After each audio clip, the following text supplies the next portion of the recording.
Campaign 2018 is sponsored by Wisconsin Hospital Association, Wisconsin Counties Association, Wisconsin Realtors Association, Marshfield Clinic Health System, AARP Wisconsin, and Campaign 2018 partner Milwaukee Journal-Sentinel.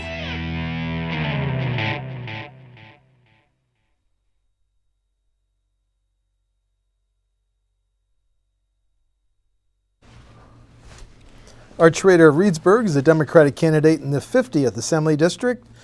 The election is November 6th. Art, welcome back to WisconsinEye. It's good to be here. Now, one of your key campaign issues identified on your campaign website is protecting small-town hospitals. Elaborate on that. Well, I mean, small-town hospitals are key for us. We don't have the benefit of having multiple hospitals like Madison does, and those are critical care hospitals. So, for example, my dad several years ago had a heart attack. Had he have to come to Madison for treatment, he'd no longer be with us. So in addition to that, our hospitals in their small districts, they act as a nucleus, which a lot of the communities form around, and they provide a lot of good besides medical service in terms of education and outreach. So how do we protect and expand rural health care? Well, I think the first thing you have to recognize is that there's a little bit of a difference between rural and urban Wisconsin. Part of that difference, of course, is that urban areas are more affluent. So I think one of the simplest things we could do is simply accept the Medicare money. Does state government have a role in recruiting and retaining physicians, nurses, and other medical professionals? You know, I think anything that we can do to recruit, retain those professionals is a good thing. However, in a rural area such as I live in the 50th Assembly District, I think it's very important that we look towards the future and we engage in placemaking, which is simply said to create places where professionals want to come and live. For example, in the northern part of my district in Juneau County, there are so many areas where they don't even have broadband internet access. Well, that makes it very difficult for people in this day and age to want to live there. In other parts of my district, we simply don't have grocery stores, for example, in Richland Center, a community of 5,000 plus people, it's county seat. When I grew up there, they had 4 grocery stores. Now it's Walmart and Walmart alone. You know, Richland Center's become a food desert, producing food for the entire country, but yet there's no place there to buy it. One more question on healthcare. Yeah. State government and Delta Dental have a program that subsidizes dental clinics in high poverty areas. Should that be a priority in the next Medicaid budget? Well, I think there's a lot of priorities when it comes to healthcare and affordable access to healthcare in Wisconsin. Certainly that could be one that we look at. But I think in some ways when we talk about healthcare and healthcare in rural areas, we need to rewrite the book. What's happening is a patchwork of solutions that really don't work well for anybody. And I think we need Wisconsin solutions to these Wisconsin problems. AARP raises the issue or works on behalf of caregivers. They say 578,000 Wisconsin residents provide care to family members or others they love. Here's my question. Would you support laws or regulations that require hospitals to recognize and work with family caregivers when someone they love is hospitalized? Is this an issue that you've thought about? I really haven't. That issue hasn't been brought up very often. However, I think that there could be a way of doing that whereby we provide the training and support as well for the caregiver, so that perhaps we could reduce cost and keep people in their home for as long as possible. Transportation funding. There's an impasse in the Capitol. Right. How do you hope it's broken? Well, if you could wave a wand, how would you pay for highways, bridges, maintenance, construction? Oh, that I had that wand. So here's the deal. This is very simple, really. This is a political problem is what it is. We have 2 choices in Wisconsin. The first choice is that we can acknowledge that our infrastructure is breaking. It's falling apart as we speak. So we can accept that. We could accept that we're going to have a further deterioration of our infrastructure, particularly in the 50th Assembly District. I could take you to some roads that you talked about dental work. Let me tell you what, the dentists love it out there because it'll rattle your teeth out. So we either accept the way it's going, or we acknowledge that this simply is not working, and we have to look at all options to try to rebuild our crumbling infrastructure. It's just that simple. Now the problem is that, as I said, this is a political issue. So we have people who don't want to take a stand on it. They don't want to talk with others on it, based on some ideology that says we cannot do this or we cannot do that. Well, if you start eliminating and removing options, what's left is what you have, and that's not where we want to be in Wisconsin. So does that mean you, as a member of the Assembly, would raise the gas tax, the registration fee, even consider tolling, although it wouldn't be a huge issue in your rural district? Well, I think you have to look at that. Our gas tax is, 30.9 cents a gallon. It's been that way for a long time. There's 2 pennies more for PECFA, but yes, go ahead. Right. I think there are a lot of different options, to be real frank with you on this. But I think, it boils down to priorities. Instead of spending billions of dollars on Milwaukee and Madison, perhaps we could spread that out. Perhaps we can allow our municipalities some local control to decide what is in their best interest and the best of people that they represent. Well, that was where I was going next, local control. Local governments have been living with levy limits for 14 years. Right. Some local officials say this hurts our ability to meet local needs, provide local services. Right. But levy limits are in place to control property taxes. Right. Keep levy limits, dial them back, get rid of them. I think, quite frankly, I think we need to get rid of them. I think about places that I represent, or I hope to represent in the 50th Assembly District, and this is all premised on the fact of growth. And if you look at areas like Richland County, Juneau County, even parts of Sauk County, we don't have the growth. And yet, year after year, the expenses of the county and the townships go up, but there's no additional funding for it. So we're doing more with less. Well, at some point, it doesn't work anymore, and it's not working. One other point on that I wanted to bring up is that there is no one who's more efficient than local forms of government. They're in daily contact with the citizens, and there's very little waste in their budgets. You've spent most of your career in economic development, correct? Correct, yes, I have. The biggest economic development issue in the state in the last year has obviously been Foxconn, the tax breaks, tax incentives. Right. How would you have voted on that? I would have voted against it. Why? I think that it's a gamble. At best, it's a gamble. There are too many unknowns with it. I think good contracts make good deals, and this contract seems to be evolving by the week and the day. But also, as a community banker and someone who works with small businesses every single day, you have to recognize, what number do you want to use? Do you want to use $4.5 billion? Do you want to use $3 billion, $3.5 billion? And frankly, we don't know the exact number. Here's the thing. So if you think about that, let's use $4 billion as a number of incentives, dollar incentives. So that equates to, what is that, $400,000. That'd be $10,400,000 incentives that we could have sprinkled throughout the entire state. Now imagine if we had that money on a local level to provide incentives. Most small businesses are the ones who create the jobs for us and the innovators for us, particularly in small areas that I want to represent.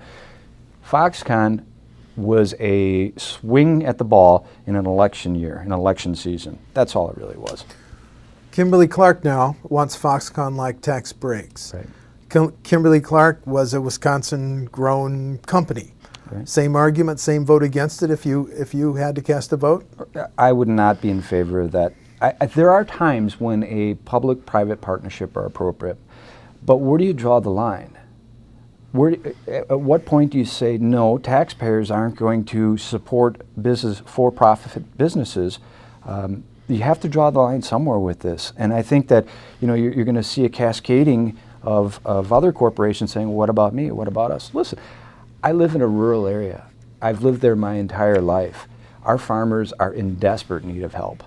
It's no longer just a bad farm economy. It really is a crisis.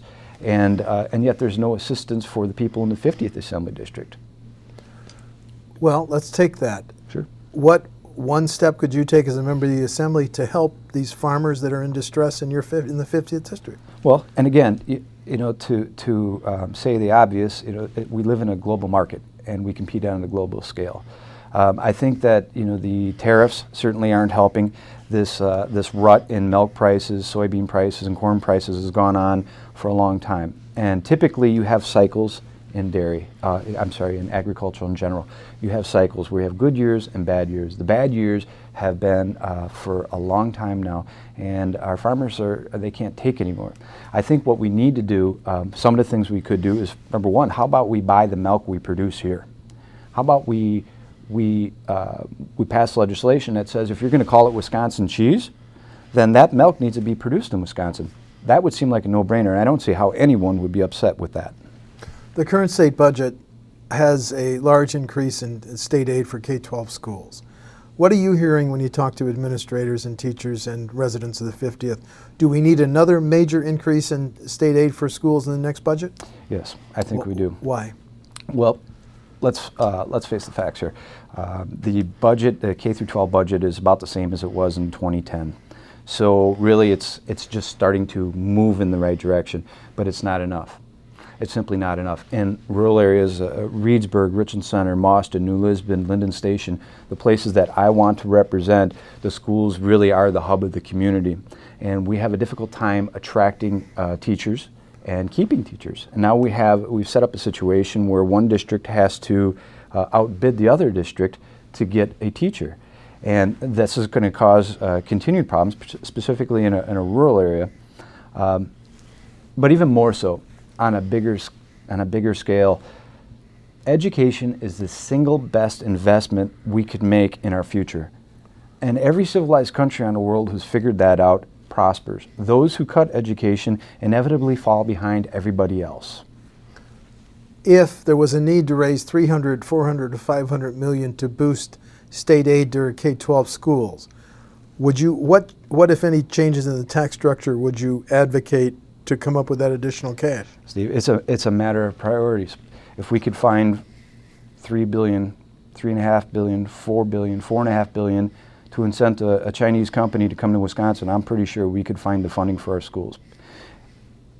In the last, since 2010, there have been, I couldn't even tell you the number of local referendums to finance schools, new schools, for expansions, for security, for operating expenses.